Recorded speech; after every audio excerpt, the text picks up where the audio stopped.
Hello everyone. आपका स्वागत है अनजान मैं भी में। तो चलिए शुरू करते हैं। मिलने जुलने का संदर्भ आमतौर पर इस तरह देखा जाता है कि हम अपने घर परिवार से लेकर मित्रों परिचितों और अन्य लोगों से भेंट मुलाकात, बातचीत और विचार विमर्श करते हैं और उनसे समाज का एक ऐसा दायरा बनाते हैं जो हमारे अपने लिए भी जीवन तत्व का वाहक बनता है। मगर हमारे भीतर क्या कोई ऐसा कमरा है जहां हम अपने आप से मिलते हैं? आज के समय में यह प्रश्न थोड़ा अनुपयुक्त सा लगता है, क्योंकि हमारे चारों ओर इतने लोग हैं, दोस्त, परिवार, दफ्तर, भीड़, समुदाय और अब तो मोबाइल के स्क्रीन पर हर समय कोई ना कोई किसी रूप में उपस्थित रहता है। मगर इस सारी उपस्थिति के बीच क्या हमने कभी यह देखा है कि हम अपने भीतर कहाँ रहते हैं? किस जगह लौटते हैं जब शब्द थक जाते हैं, जब शोर भारी हो जाता है, जब हम किसी को कुछ समझा नहीं पाते और किसी से कुछ सुन नहीं पाते? उस जगह का नाम ही शायद हमारे भीतर का अकेला कमरा है। ऐसा लगता है कि हम सबके भीतर एक ऐसा स्थान होता है जहाँ कोई भूमिका नहीं होती, न बेटा, न पिता, न मित्र, न नेता, न अधिकारी, न लेखक, न उच्च, न निम्न। बस केवल हम होते हैं, मानो धरती के नीचे बहती शांत, गहरी और सच्ची जलधारा। वहां कोई शोर नहीं होता जिससे हम ध्यान भटका सकें। वहां कोई प्रशंसा नहीं होती जो हमारी थकान पर फूल रख दे। कोई रोशनी नहीं होती जो रास्ता दिखा दे। वहां हम ही होते हैं, अपने सबसे सच्चे रूप में।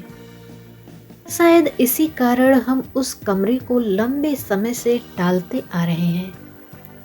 यह कमरा हम में से बहुतों के जीवन में धीरे धीरे बंद होता जा रहा है, या फिर इस तरह भर गया है कि भीतर प्रवेश की जगह ही नहीं बची। हमने अपने जीवन को इतनी भाग दौड़, इतने संकेतों, उत्तरदायित्वों और इतनी अपेक्षाओं में बांध लिया है कि हम अपने भीतर की शांति से दूर होते चले गए हैं। आज हम में से बहुत लोग दूसरों के लिए उपलब्ध हैं, लेकिन अपने लिए नहीं। कभी कभी सुबह की चाय के साथ या रात को सोने से पहले एक क्षण आता है जब मन हल्का सा ठहरता है, लेकिन उसी क्षण हम फोन उठा लेते हैं खुद से बचने के लिए, क्योंकि अपने भीतर लौटना कठिन है। दरअसल हमारे भीतर का अकेला कमरा डर का स्थान नहीं, पुनर्मिलन का स्थान है। वही हम सीखते हैं कि जीवन केवल लक्ष्य नहीं, अंतर यात्रा भी है। वही समझ में आता है कि दुख कोई कमी नहीं, मन का तापमान है, और खुशी कोई उपलब्धि नहीं, मन की खुली खिड़की है। वही यह भी ज्ञात होता है कि हम दुनिया में चाहे जैसा दिखें, हम भीतर से बहुत साधारण, बहुत मानवीय, बहुत नाजुक हैं। इस नाजुक होने को स्वीकार करना ही सबसे बड़ी शक्ति है। समाज हमें लगातार कहता है कि दिखाओ, बनो, साबित करो, आगे बढ़ो, बोलो, लेकिन हमारे भीतर का कमरा धीरे से कहता है, रुको, सुनो, समझो, स्वीकार करो।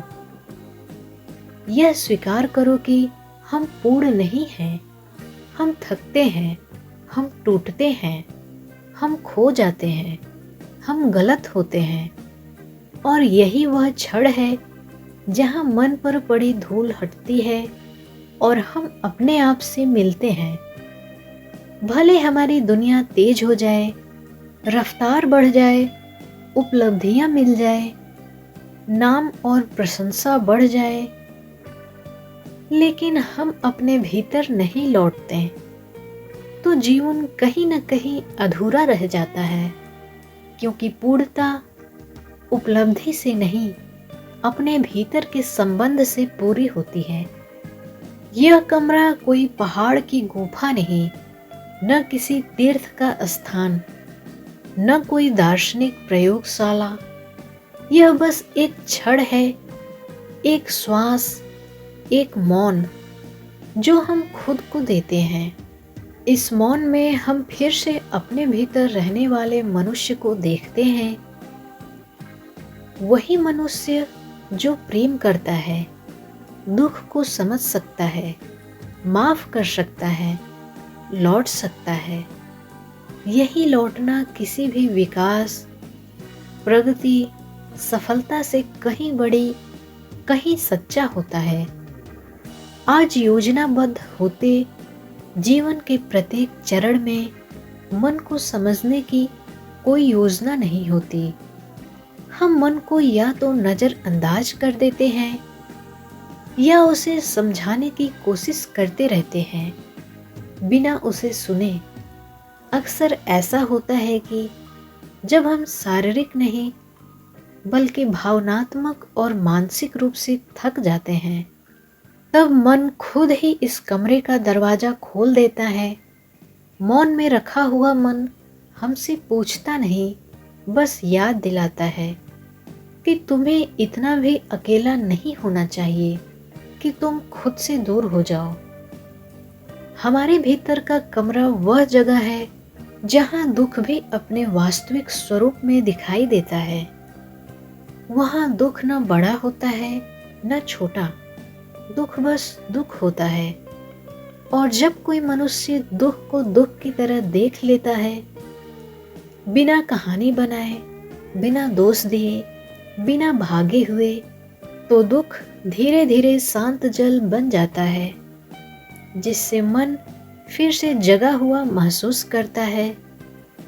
अपने जीवन में समय हमें यह सिखा देता है कि रिश्तों का अस्थायित्व हमारे पास नहीं होता, लेकिन अपने भीतर लौटना हमेशा हमारे पास होता है। यही कारण है कि जो व्यक्ति अपने भीतर के कमरे को पहचान लेता है, वह अकेला रहकर भी अकेला नहीं होता। यह अकेलापन नहीं, अंतर की संगति है। इसी संगति में मन अपने ही भीतर आखिरकार घर पा लेता है। धन्यवाद।